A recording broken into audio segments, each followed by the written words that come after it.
네, 안녕하세요. 제가 공공신학 관련된 논문을 읽고 있고요. 오늘 네 번째 시간입니다. 오늘 네 번째 시간에는 공공신학과 교회의 관계에 대해서 다룬 논문을 살펴볼 텐데요. 오늘도 역시 제가 간단하게 요약 번역한 발제문을 여러분들 보내드리고 또 그중에서 중요한 내용을 함께 읽으면서 간단하게 설명하도록 하겠습니다. 네, 오늘 함께 읽을 논문은 프레드릭 벤 오르쇼트, 발음이 어떨지는 모르겠습니다. 제 국적을 잘 모르겠어요. 지금 현재는 하이델베르그 대학교 신학부에서 조이신학 연구교수로 있는 걸로 알고 있습니다. 이분이 우리 국제공공신학 저널에서 2019년에 기고한 논문입니다. 논문의 제목은 Making Public Dialogue Operational 입니다. Public Dialogue and the Church라고 되어 있고요. 우리말로 조금 바꾸자면 공공신학을 작동하게 만들기, 운영하기 이렇게 할 수 있겠고요. 공공신학과 교회의 관계에 대해서 쓴 논문입니다. 오르쇼트는 이제 제가 알기로는 2013년도인가 그때 이제 맥스 스택하우스에 대한 논문으로 박사학위를 받고요. 남아프리카 공화국에서 이제 공공신학을 연구하다가 독일에 가서 지금 연구원으로 활동하고 있는 걸로 알고 있습니다.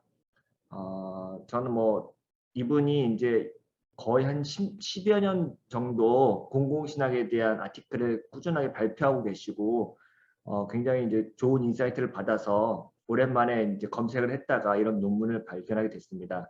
제가 이제 공공신학 그 논문 읽기 이야기하면서 여러 번 이제 말씀드리기도 했는데 일단 제가 이 세미나의 취지가 이런 거였어요. 공공신학과 성경, 그리고 공공신학과 교회, 그리고 공공신학과 다양한 신학의 주제들을 연결하는 겁니다.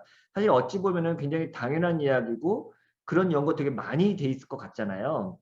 근데 의외로 최근에서야 이제 이런 연구들이 활발하게 진행되고 있다는 것. 제가 지난주에도 한 2주에 걸쳐 했지만 공공신학과 성경의 관계도 마찬가지였지만 그렇게 많이가 연구된 주제는 아닙니다. 또 역시 마찬가지로 공공신학 그럼 당연히 교회가 해야지라고 생각할지 모르지만 실제로 교회의 다양한 어떤 역할이라든가 교회론과 공공신학을 연결한 논문들도 그렇게 많지는 않아요. 그러니까 어쩌면은 이제 실천신학이라든가 기독교 윤리의 차원에서 교회가 어떤 공적 실천을 하고 있느냐에 대한 어떤 사례 분석이라든가 실제로 어떤 실천적인 어떤 함의들을 이렇게 설명한 논문들은 좀 있습니다.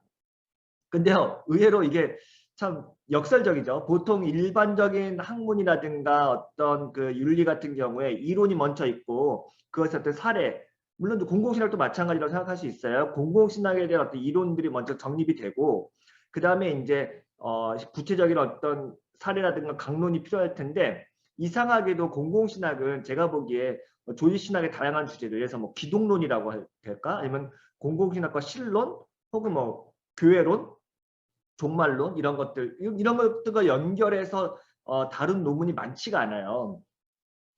사실 이제 공공신학이라고 했을 때 사실 교회론과 가장 긴밀한 연결이 될 수 있겠죠.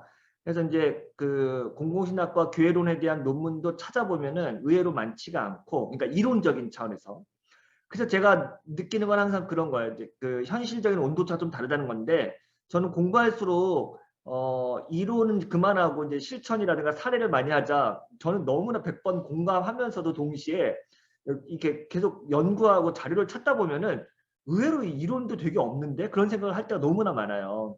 그러니까 그 제 말은 공공신학과 관련된 다양한 이론들 혹은 신학들이 아주 탄탄하게 정립이 되고 난 다음에 실천으로 가는 것이 너무나 좋겠는데 그 순서가 중요한 게 아니라 아무튼 근데 그 이론적인 작업 혹은 신학적인 작업이 의외로 굉장히 취약하다. 혹은 앞으로 굉장히 연구해야 될 분야다라는 생각이 많이 들었습니다. 역시 공공신학과 조직신학의 다양한 주제들 역시 연구할 게 많고요. 그중에서도 가장 현실적이면서도 필요한 것이 교회론과의 연결이겠죠. 그래서 오늘 이 오르숏의 논문은 실제로 아주 디테일하게 전통적인 교의학에서 다루는 교회론과 공공신학을 다루지는 않지만 최근에 이제 공공신학을 연구하는 많은 학자들이 교회를 어떻게 해석하고 있고 교회와 공공신학의 관계를 어떻게 자리 잡고 있는지를 좀 보여주고 있기 때문에 굉장히 좋은 단초가 되는 것 같고요. 특별히 이 마지막 부분에 이따 설명하겠지만 교회에서 예배라든가 전례라든가 이런 것들을 통해서 성도들의 신앙을 형성하고 기독교 윤리를 어떤 그 만들어내는 그 역할로서의 교회의 그 강조를 많이 하거든요. 이 부분은 굉장히 중요한 또 연구 주제라고 생각이 듭니다. 그 부분을 오늘 좀 간단하게 설명하도록 하겠습니다. 네. 앞부분에서는 이제 공공신학을 어떻게 운영할 것인가에 대한 문제를 이제 많이 얘기하고 있고, 대부분의 학자들이 공공신학이 실제로 작동하는 어떤 그 플레이스, 장소는 어디냐? 결국 교회죠. 그래서 교회를 통해서 이제 교회를 베이스 캠프로 해가지고 공공신학이 작동하고 연구되고 실행돼야 된다. 운영, 오퍼레이션 돼야 된다. 이렇게 이야기를 많이 하고 있고요. 그래서 공공신학의 실천, 적용, 토대를 이루는 곳이 바로 교회다. 이런 이야기는 대부분의 학자들이 동의하고 있습니다. 중간에 보면 교회는 사람들이 이런저런 신조나 예식을 믿는다고 할 때 구체적으로 무엇을 의미하는지에 대한 사회문화적 표현을 형성하는 곳이기도 합니다. 그래서 뭐 이게 지금의 성도들에게는 어떻게 절지 모르지만 일단은 교회에서 그리스도인들이 예배라든가 다양한 가르침들을 통해서 인격을 형성하고 사회문화적인 어떤 에토스라든가 삶의 태도를 배우고 습득하게 된다는 거죠. 그렇기 때문에 교회에서 어떤 것을 보고 배우느냐가 중요하다라고 하는 것이 기본 전제입니다. 여기서 이제 넘어가서 윤리적 형성과 윤리적 의사결정의 형성 장소로서의 교회의 중요성은 개인 신자와 사회 전체를 형성함으로써 반복적으로 강조됩니다. 공공신학은 교회 실천과 어떻게 관련될 수 있는가? 그것이 말하는 신자들에게 어떻게 영향을 미칠 수 있는가라고 하는 것을 밝히는 것이 이제 연구 주제가 되겠습니다. 네, 그렇게 해서 이제 오르쇼트는 이제 교회의 기능을 이제 아주 단순하게 두 가지로 분석을 하는데요. 먼저 교회의 명시적 기능과 교회의 암묵적 기능, 내재적 기능 이렇게 두 가지로 나눕니다. 이 부분은 이제 공공 영역에서 교회가 가시적으로 명시적으로 분명하게 할 수 있는 역할들이 있다라고 말하는 거죠. 그래서 교회는 시민사회에서 가시적이고 들을 수 있는 행위자로 참여한다. 이게 아마 우리가 전통적으로 많이 알고 있고 제가 그동안 줄기차게 얘기했던 첫 번째, 그러니까 교회는 사회에 참여해서 공적인 에이전트로 참여하고 거기서 어떤 일정한 역할과 행동과 어떤 방향을 제시할 수 있다라고 이야기하는 거죠. 이렇게 이야기하는 사람들이 굉장히 많이 있죠. 첫째, 공적 영역에서 교회의 기능은 변증적으로 설명된다. 애드보카시라고 하는데 이것은 교회가 갖고 있는 어떤 주장이라든가 견해를 직접적으로 변호하면서 동시에 증언하는 것을 이야기하죠. 스택하우스는 교회의 임무를 공공신학을 위한 개발, 보급 및 옹호로 인식한다. 교회는 공공신학의 형태로 새로운 사회 복음을 공식화하는 현직 청직이다. 그러니까 실제로 공공신학을 한다고 할 때 그것의 주체는 누구냐고 할 때 교회가 될 수밖에 없고 교회가 그것을 적극적으로 뛰어나서는 가장 첫 번째 기관이 될 수 있다는 거죠.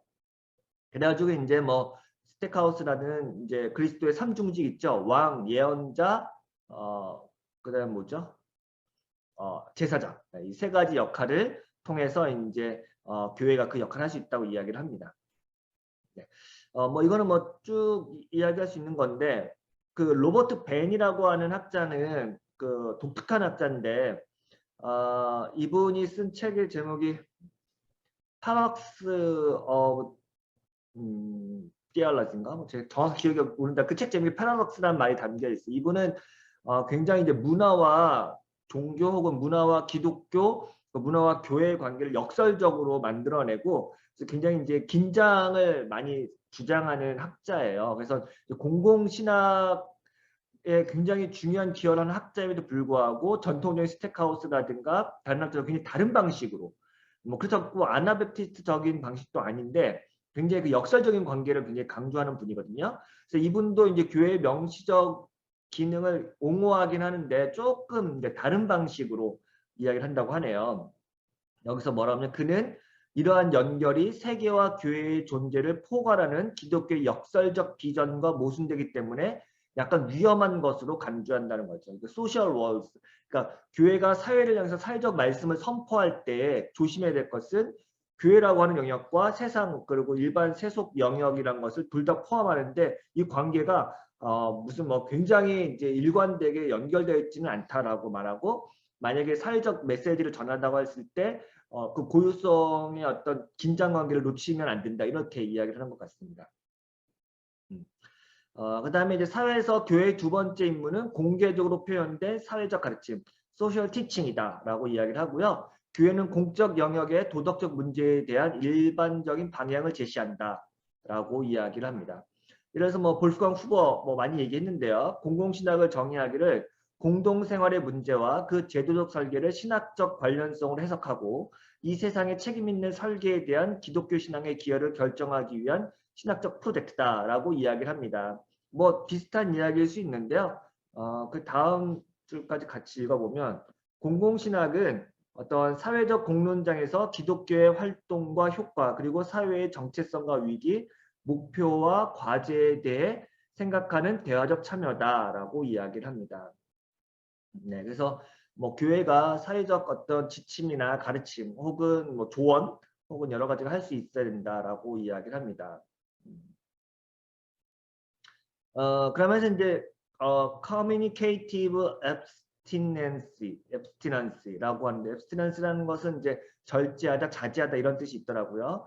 결국 교회가 세상과 대화를 할 때에는 뭐 많이 얘기하는 거지만 자신의 주장만을 강압적으로 하기보다는 약간 절제하면서 소통을 촉진할 필요가 있다 이런 이야기를 하고 있습니다.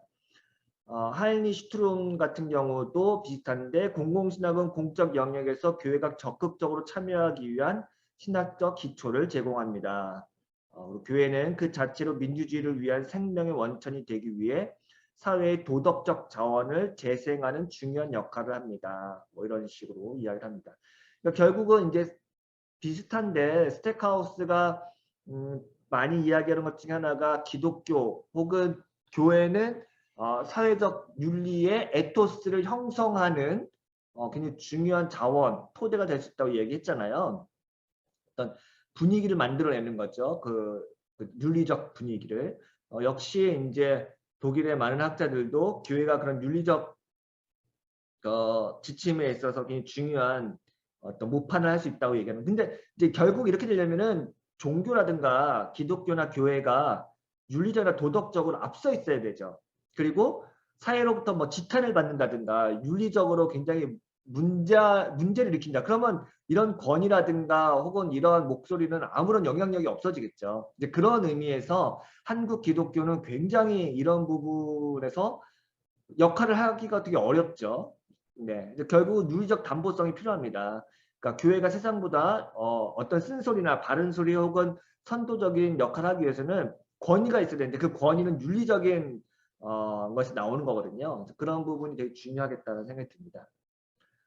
요약하면 이제 교회의 명시적 기능은 사회 문제에 대한 교회의 퍼블릭 커멘터리죠. 그러니까 우리가 소위 이제 많이 했던 것 중에 하나예요. 교회가 어떤 사회 문제에 있을 때 어떤 성명서를 발표한다든가 어떤 교회의 입장을 발표한다고 했을 때 그것이 우리 사회의 도덕성이라든가 공공성에 대해서 어떤 종교의 목소리를 낼 수 있죠. 이제 그것을 굉장히 도덕적인 윤리적인 차원에서 할 수 있다는 거죠. 그리고 이 역할은 전통적으로 많이 해왔고 교회 협의회라든가 어떤 기구들, 연합기구들이 굉장히 많이 해왔던 거고요. 우리나라도 많이 해왔죠. 요즘도 더 많이 하고 있는데요. 이런 거 굉장히 중요하다고 할 수 있습니다. 그래서 이제 교회의 명시적 기능은 리스판시브한 거죠. 반응적인 거죠. 그러니까 사회에 문제가 있고 그거에 대해서 기독교는 이렇게 응답한다. 기독교는 이렇게 커멘트하겠다라고 하는 것이죠. 그래서 우리 사회의 어떤 다양한 이슈들과 문제들을 기독교가 잘 포착하고 캐치하고 파악했다가 그래서 기독교적 나름의 사회적 가르침, 기독교 입장의 어떤 말씀을 전하는 거고 그거에 대해서 이제 그렇기 때문에 이제 반응적이라고 하는 거죠. 네. 그래서 그것은 시대의 질문에 응답하는 것 이런 방식으로 하는 것 이게 이제 아마 어쩌면은 교회의 명시적 공공성이라고 할 수 있을 것 같습니다. 근데 여기 오르시옷이 좀 더 말하고자 하는 거는 두 번째예요. 암묵적 기능이에요. implied function이에요. 이것이 훨씬 더 그동안 우리가 많이 이야기하지 않았고 또 더 주목해야 될 부분이라고 생각합니다. 그 내용을 한번 보겠습니다. 첫째, 공공신학자들은 교회를 전체 사회를 위해서 그리고 그 안에서 윤리를 배우는 장소로 인식합니다. 그래서 공공신학은 사회의 공동체 의식을 강화할 수 있는 성사적 감수성을 고려해야 한다. 그러니까 이거는 어찌 보면은 그 교회라고 하는 공동체가 그 안에서 sacramental sensibility를 형성할 때, 그러니까 결국은 우리가 세상을 향해서 어떤 메시지를 전하거나 세상을 어떤 식으로 바라보거나 해석할 때 그 관점을 형성하는 거잖아요. 근데 그걸 어떻게 형성할 거냐, 어떤 방식으로 형성이 되느냐라고 하는 것은 어찌 보면은 그런 어떤 이슈나 사안에 대해서 바로바로 응답하는 것 못지않게 더 중요한 거죠. 그래서 이거는 리스판시브한 게 아니에요. 그러니까 아까 말했듯이 명시적 기능은 사회 이슈에 교회가 반응하는 건데 이 암묵적 기능은 교회 그 자체가 혹은 여기서 교회에서 성찬을 하거나 말씀을 선포하거나 교회의 어떤 다양한 예전이라든가 어떤 뭐 가르침, 성경 공부를 통해서 그 내면의 윤리적 에토스를 형성하는 거예요.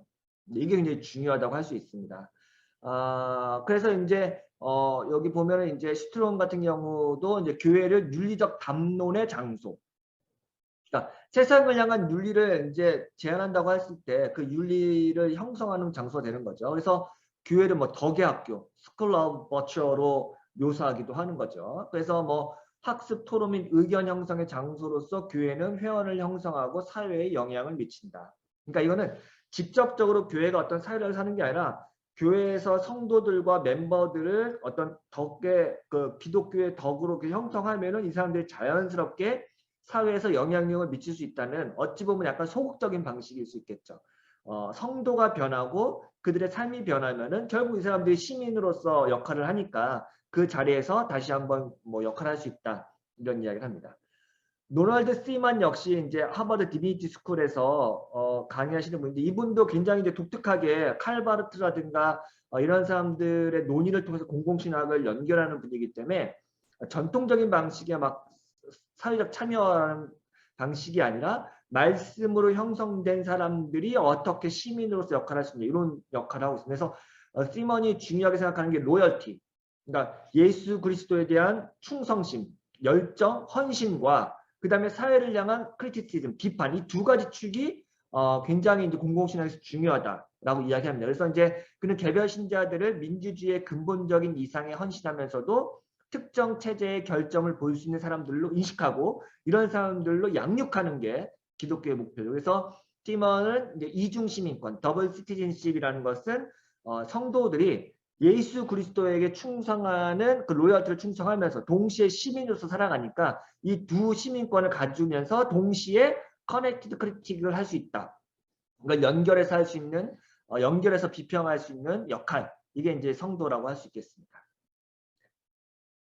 이어서 두 번째는 그 교회의 내재적 기능도 역시 이어지는 건데 개별 신자를 형성하는 것.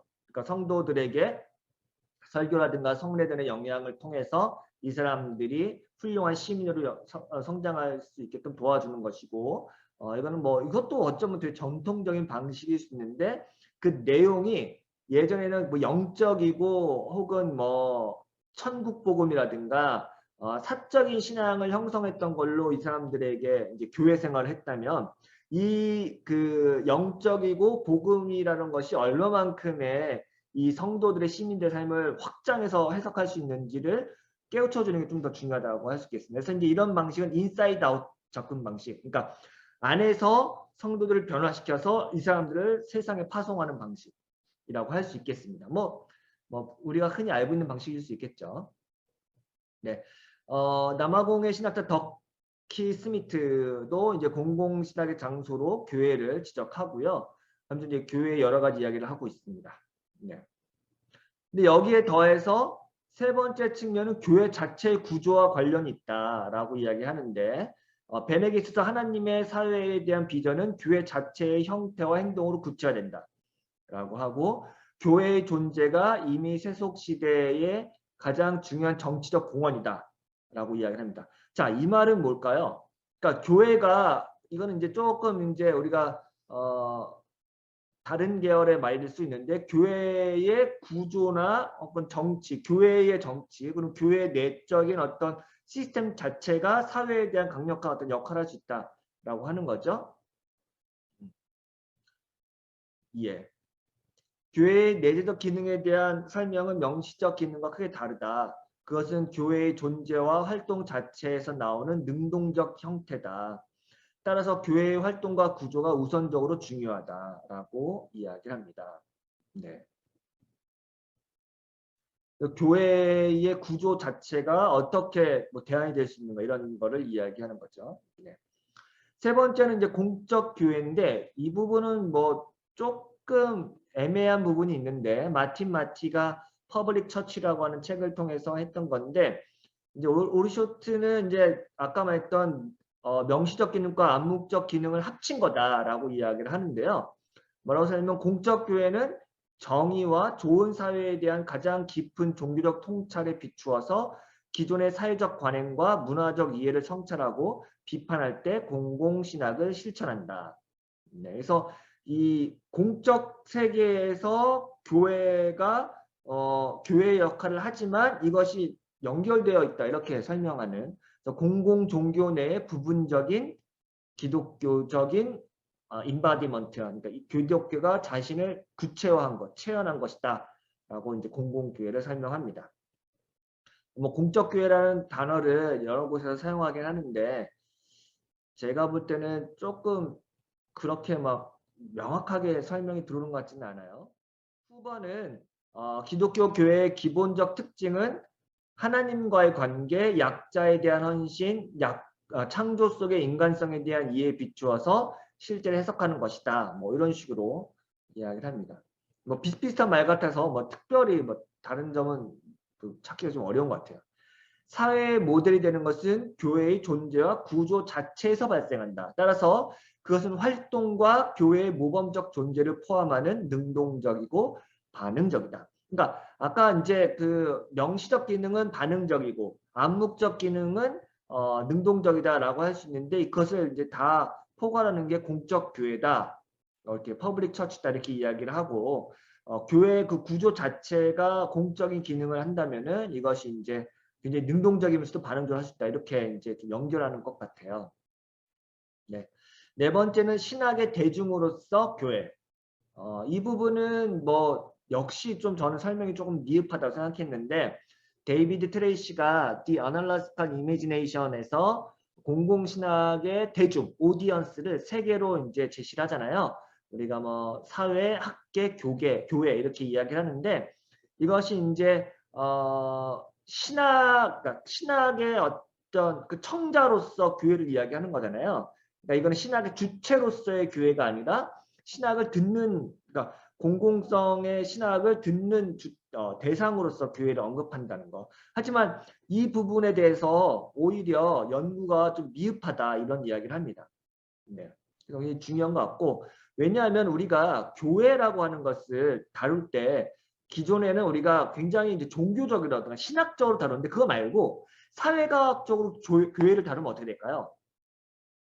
성도들의 사회적 지위 혹은 경제적 분포 혹은 그 교회가 자리매김하고 있는 지역성과의 관계, 사회 경제적인 구조 이런 것들로 교회를 분석을 해보면 굉장히 달라집니다. 그래서 신학의 청중으로서 교회를 분석하는 거예요. 다시 한번 교회가 신학의 발화자로서 신학의 주체로서 쓰는 것이 아니라 공공신학을 받아들이는 교회는 어떤 교회인가라는 것을 분석하는 것. 이것이 이제 되게 실천신학이 중요하다고 할 수 있겠습니다. 네. 여전히 이런 부분이 좀 미흡하다. 근데 이제 실천신학 분야에서 최근에 사회과학적인 방법론을 통해서 교회의 성도들을 분석하다든가 교회를 분석하는 연구는 이제 많이 진행되고 있기 때문에 굉장히 중요한 어떤 연구제가 될 수 있겠습니다. 두 번째 넘어가서 교회에 대한 공공신학적 사고 몇 가지 질문과 논평이 있는데요. 어떻게 교회를 기능하냐 이런 얘기를 쭉 하고 있습니다. 여기서는 이제 몇 가지 이제 중요한 내용을 하는데 첫 번째가 institution으로서의 교회, 그러니까 church as institution이고 두 번째가 church as organism, 유기체로서의 교회 개념입니다. 이거는 쉽게 얘기하면 사회 속에서 교회는 하나의 자리와 장소를 차지하고 있는 제도로서의 교회가 있고요. 네, 먼저 이제 교회를 나눌 때 오르쇼트는 두 가지로 나누는데요. 기관으로서의 교회 개념과 유기체로서의 교회 개념이라고 할 수 있습니다. 이 두 가지를 간단하게 설명해 보면은 기관으로서의 교회는 사회의 일부로서 자신의 영역에 존재합니다. 자신의 고유한 영역이 있는 거죠. 그것은 세상에 교리를 전파하고 세례를 주고 공동체에서 살기 위해 노력하는 신자들도 구성됩니다. 그러니까 이 교회 구분은 아브라함 카이퍼에 의한 건데요. 카이퍼에 따르면 교회는 신자들의 모임이며 함께 행동하는 신자들의 무리이며 그리스도께서 이 목적을 위해 그들에게 주신 의식에 순종하여 종교적 삶을 공유합니다. 모든 종교의 사회학적 충동으로 인해 모인 곳에서 높이 계신 곳에 높은 곳에 계신 그리스도께 복종하여 함께 살기 위해 노력하는 충실하고 고백하는 사람들이 있다. 이게 이제 기관으로서 인스티튜션, 그러니까 사회의 어떤 제도로서 어떤 공간을 점유하고 있는 교회를 이야기하는 거죠. 그래서 이런 교회는 공의회의 형태로 연맹으로서 하나님과 인간의 언약에 대한 응답으로 설계되었다고 합니다. 반면에 유기체로서의 교회는 제도적 영역에 국한되지 않고 사회 전체와 관련되어 있다라고 얘기합니다. 아마 이런 부분에서 이제 교회가 일반 사회에서 무슨 세포처럼 굉장히 촘촘하게 연결되어 있고 이렇게 엄격하게 분리되지 않는 다양한 어떤 역할과 기능들이 중첩되어 있다는 것을 보여주려고 이런 좀 메타포를 썼던 것 같아요. 네. 그러면서 교회를 자신의 영역으로 제한하는 것. 그러니까 이제 기관으로서 제도와 또 교회의 포괄적인 영향력. 그러니까 교회가 어떤 방식으로든 그 사회와 유기적으로 연결되어 있다. 이 두 가지 이 긴장을 이야기하고요. 이 두 가지 특성이 분리되지 않는다. 그것들은 배타적이지 않고 서로 연결되어 있다. 이 둘은 함께 유지하는 것은 교회의 명시적 기능과 암묵적 기능에 대한 더 깊은 통찰력을 제공한다. 기관으로서 교회는 변호, 그러니까 자신의 어떤 교리를 변호하기를 좋아하겠죠. 그리고 사회적 가르침을 제공하고 공적 교회가 되는 명백한 기능을 수행할 수 있습니다. 그럼에도 카이퍼는 삶의 성직화를 명백히 반대해요. 그러니까 아마 크리스텐덤에 대한 어떤 그런 거에 대한 반대가 있었나 보죠. 그리고 세속화를 칼빈주의의 근본 원리로 고수한다. 교회는 간접적인 방법으로만 사회에 영향을 미쳐야 한다. 교회의 내재적 기능은 교회를 유기체로 간주할 때만 작동할 수 있다. 뭔가 그러니까 이게 되게 긴장하게 되는데 교회가 세상을 향해서 뭔가 액션을 취해야 된다고 말하는 것 같으면서도 동시에 유기적 교회에서는 굉장히 이제 은밀한 방식으로 혹은 간접적인 방식으로만 기능할 수 있다라고 한 것 같습니다. 왜냐하면은 결국 세속화에 대한 인정 그리고 교회가 이 세속 사회에서 어떤 굉장히 주도적인 어떤 역할을 하는 것에 대한 어떤 반감 뭐 이런 것도 있었던 것 같고요. 굉장히 이거는 카이퍼 어떤 개인적인 특징에서도 조금 모순되는 것 같기도 한데 이런 부분은 굉장히 좀 더 깊이 연구할 주제가 되지 않을까 그런 생각을 합니다. 카이퍼 글을 인용해 보면 기관으로서의 교회가 세상과 분리되어 세상과 반대되는 반면 유기체로서의 교회는 정반대의 방식으로 세상의 삶에 들어가 세상을 돌이키고 다른 형태를 주고 그것을 일으켜 세우고 거룩하게 한다 라고 이야기합니다. 어찌 보면은 카이퍼가 기관으로서의 교회를 강조하는 것 같으면서도 실제로는 유기적 교회 그러니까 간접적인 방식 그리고 이 세속화된 세상 속에서 자연스럽게 스며들어가는 방식을 이야기하는 것 같다는 생각이 들기도 하네요. 네. 두 번째는 묵시적 신자 양성인데요. 이것도 참 재밌는 부분입니다. 교회의 예배는 대개 교회 생활의 핵심을 형성하죠. 그것은 교회의 최초의 진정한 공개적인 체험이다 라고 이야기를 합니다. 그러니까 교회가 어떤 방식으로 자신의 어떤 아이덴티티라든가 진리를 개연하느냐 드러내느냐는 건 바로 예배를 통해서다라고 할 수 있죠. 그래서 예배는 선교적이고 교리적인 성격을 가지고 있는 한 그들의 의사소통이 이해할 수 있기 때문에 공개적인 예식이었다라고 이야기를 합니다. 그러면서 이제 예배의 윤리적 성격에 대한 연구, 그러니까 그 지난 몇 년간 굉장히 지속되어 왔다라고 이야기하는데요. 전통적으로는 우리가 설교의 역할을 강조를 많이 했잖아요. 그러니까 목회자가 설교할 때 어떤 예언자적 선포를 한다든가 정치적인 설교를 한다든가 혹은 사회를 한 메시지를 한다고 많이 이야기했는데, 그리고 그 부분에 대한 연구가 되어 있었는데 오히려 그런 부분에 대한 연구가 아니라 전례에 대한 연구, 전례 전체에 대한 예배 전체에 대한 연구를 통해서 어떻게 성도들이 윤리적인 에토스를 형성할 수 있는가가 더 요즘에 중요하다고 하네요. 그래서 이제 뭐 독일의 미칼 블랑크라고 하는 학자가 전례가 신앙을 해석하고 신자들의 말과 행동을 형성해야 한다라고 얘기하고요. 또 formative liturgy 이런 거, 형성적 전례 이런 말은 이제 제임스 스미스라든가 스테니아워스, 지오프리 웨인라이트, 베른트 와렌웨치 뭐 이런 사람들의 통해서 이제 이런 전례적 윤리 형성 그런 것들이 이제 많이 연구되고 있다고 합니다. 이제 이 부분을 이제 오르쇼트가 중요하게 생각하고 이야기하는데요. 그 중에서 하나가 이제 아까 남아공 그 스텔렌보시 대학의 더키 스미트의 이야기를 갖고 와서 합니다. 저도 이번에 알게 된 건데 저 제임스 스미스인 줄 알았어요. 제임스 스미스가 워낙 이런 이야기를 많이 해요. 근데 오히려 그보다 훨씬 전에 더키 스미트가 좀 더 적극적으로 이야기를 했다라고 하고 여기서 이제 논문 2개를 인용하는데 저도 이 두 논문을 읽어봐야겠더라고요. 하나는 제가 다운받아서 좀 지금 읽고 있는데 굉장히 재밌는 내용이 많습니다. 그래서 이것도 한번 공공신학과 예배, 그러니까 예배를 통해서 공공신학을 어떻게 구현해낼 것인가 이런 것들에 대한 연구인 것 같아서 굉장히 좋은 인사이트를 줬습니다. 그래서 여기 더키 스미트가 스탠리 하워스라든가 존 드그루시 그리고 니콜라스 월터스토프를 통해서 이런 이야기를 하고 있는데요. 좀 잠깐 살펴볼게요. 스미트에게 예배는 공적 교회의 표현이며 공공신학의 자리다라고 이야기합니다. 그래서 뭐라고 얘기하냐면 기독교적 경건은 최상의 상태에서 세상의 사회적 변혁에 상당한 기여를 했다라고 이제 그루시의 말을 인용하는데요.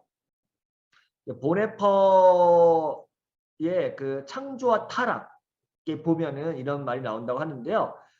기독교 윤리의 가장 중요한 태스크는 뭐냐? method of singing이에요. 혹은 뭐라고 설명할지 모르겠는데 보는 방법을 배우는 거다. 제가 아까도 얘기했지만 어떤 우리가 해석을 하거나 윤리적 입장을 가질 때 결국은 해석하는 방법을 배우는 게 아니라 보는 법을 배우는, 이건 굉장히 직관적인 거예요. 머리를 계속 사고하고 숙고하고 뭐 여러 가지 단계를 거쳐가지고 이렇게 해석한다는 게 아니라 굉장히 직관적인 거예요. 그래서 이런 부분이 이제 보네퍼한테서 굉장히 중요한데, 이 직관은 근데 어떻게 생기냐? 굉장한 그 무의식적이고 또 혹은 의식적인 반복적인 습관과 행동을 통해서 직관이 생겨요. 예. 이어서 해보면요. 기독교 윤리학자들은 사람들이 보는 법을 배울 수 있는 곳을 찾아야 한다고 얘기합니다. 보고 행동하는 것은 개인의 특별한 사회적 맥락에 크게 의존합니다. 스미트에게 예배는 다르게 볼 수 있는 사회적 장소 중 하나였다. 그러니까 다르게 보는 법을 훈련하는 곳이에요, 교회가. 예. 그래서 윤리는 행동하기 전에 먼저 보는 방법이다. 윤리적 임무는 무엇이 옳고 그른지를 알려주는 것이 아니라 보도록 훈련하는 것이다. 이것이 교회에서 예배 행위에 많은 시간과 정력을 쏟는 이유를 설명한다. 예배에서 우리는 올바른 방향을 찾기 위해 바쁘다. 라고 이야기를 합니다. 그러면서 뭐라 하냐면 그 후보를 인용하면서 스미트는 예배에서 우리가 기억하고 희망하고 경험하고 이것이 이제 한꺼번에 오는 건데요. 믿음 자체의 본성에서 나오는 전통과 희망 사이의 긴장, 이것이 이제 우리가 거기서 설명하는 거죠. 우리가 오래된 전통을 계속해서 반복함으로써 기억을 하죠. 하지만 이것이 도래하지 않은 미래에 대한 어떤 소망과 희망을 꿈꾸는 거기 때문에 그 사이에서 우리는 현재를 살아가고 어떻게 지금 우리에게 주어진 현실을 살아갈 것인가를 계속해서 고뇌하게 만들죠. 이것이 이제 창조적 긴장이고 이것이 이제 윤리를 가능하게 하고 우리가 이거를 막 해석하는 게 아니라 과거의 전통을 기억하고 미래의 희망을 기대하면서 지금 우리에게 주어진 이 현실을 어떻게 파악하고 어떻게 직면하고 어떻게 바라보느냐. 뭐 이게 뭐 해석이라고 할 수도 있겠는데요. 네, 그 보는 방법을 바로 이제 우리 알려주는 거죠. 그래서 이런 게 중요하다라고 얘기하고, 그래서 이제 전례라고 하는 것과 저스티스의 관계를 어떻게 엮을 것이냐, 이런 것들이 이제 중요하다고 이야기를 합니다. 월터 스토프의 도 한번 잠깐 읽어볼게요. 월터 스토프는 우리의 정의는 하나님의 거룩하심의 반영이다.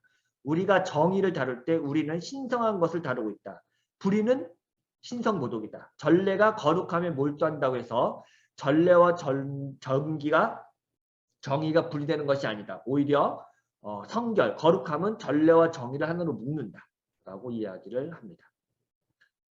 그러면서 이제 뭐라고 얘기하냐면, 기독교 예배는 과거에도 그랬고 지금도 여전히 양면적 현상이다. 실제로 그것은 종종 사회의 비판적이고 창조적인 어떤 방해, 그러니까 사회의 비판적인 그 역할을 하기보다는 오히려 사회를 그대로 반영한 적도 많다. 그러니까 안 좋은 의미에서 예배는 종종 사회를 전복시키고 혹은 그것을 방해하는 대신에 사회를 합법화하는 역할을 했다. 이게 이제 사실은 예전이 갖고 있는 이중적인 면이다라고 하는 거죠. 예배를 통해서 우리가 사회를 비판하는 안목을 키우기도 하지만 반대로 기존의 정권이나 권위를 인정하고 합법화하는 역할도 많이 했잖아요. 이 이야기를 하는 겁니다. 뭐 그래서 이제 이런 예배와 정의를 연결하는, 그 예배를 대안적인 공간 혹은 정치적인 공간, 사회적 행위를 새롭게 수행하는 제3의 공간, 뭐 푸코가 말했던 헤테로토피아 뭐 이런 것들로 해석하는 사람도 있고, 그래서 이 예배, 그 교회라는 장소를 세계와 대조적으로 그리거나 혹은 뭐 상대적인 시간과 현재의 중단 뭐 이런 것들로 막 좀 어렵게 풀어내는 학자들도 있다라고 얘기합니다. 그래서 예배에서 하나님의 실제와 인간의 노력이 만나는 접점에서 교회와 공공신앙의 관계를 정의하려고 했던 거죠.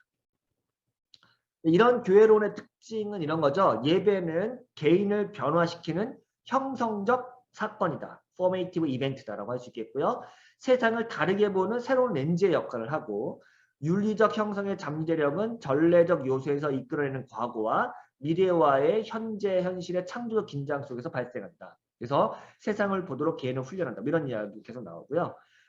그래서 예를 들어서 이제 어떤 거냐면 주의 만찬에서 충실한 모든 사람이 차별 없이 접근하는 것은 사회적, 정치적 또는 인종적 경계를 극복할 수 있게 만든다. 뭐 이런 거. 그러니까 우리가 성만찬에 누구든지 참여하는 것을 통해서 세상과 다른 어떤 경계 없는 공동체를 만들 수 있다. 이런 얘기도 하고요. 또 뭐 이런 것도 있어요. 뭐 죄를 고백하고 용서받은 후 화평을 주고받으며 서로를 향한 상처와 경계와 갈등을 극복하는 것.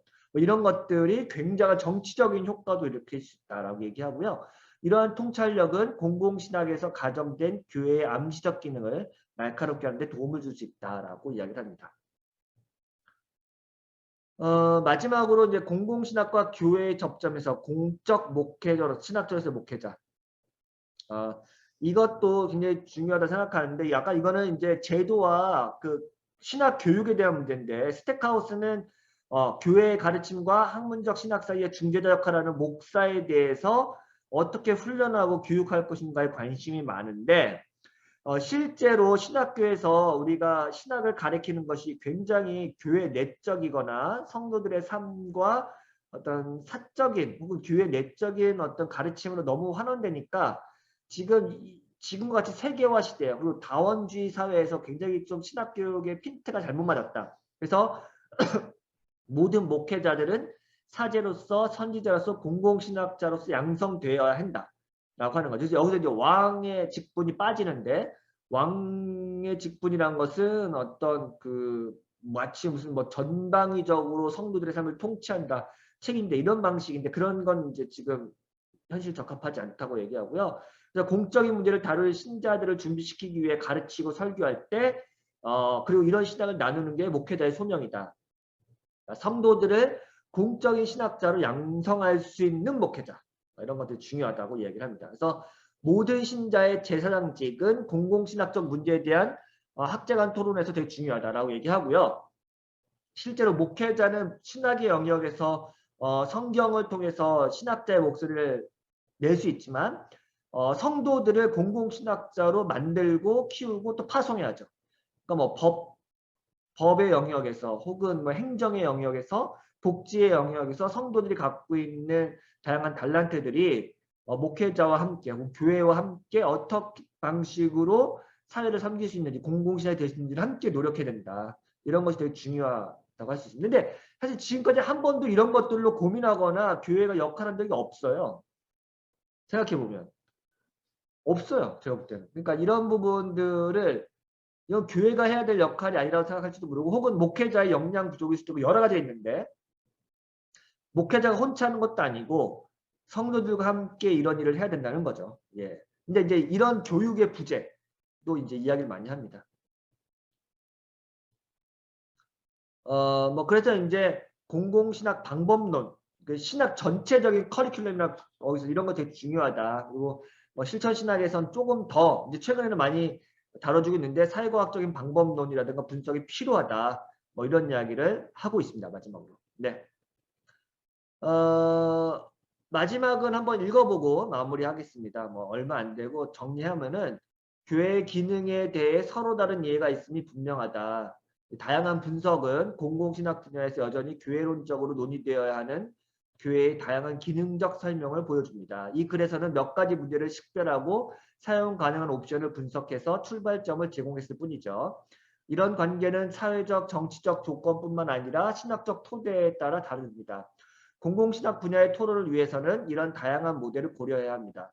신중하게 구별해야 합니다. 교회의 명시적 기능과 공적 교회로서의 교회의 자기이해는 교회의 특정한 신학적 사고와 행동의 정치적 사회적 조건에 달려 있습니다.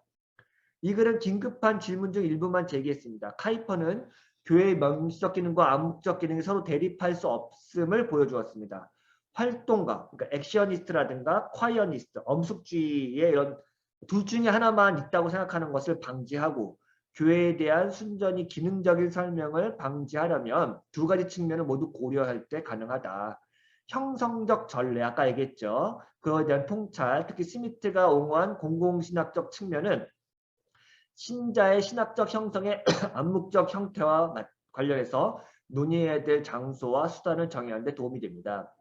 헤테로토피아로서의 예배에 대한 쿠스미저즈의 결정 또한 도움이 됩니다.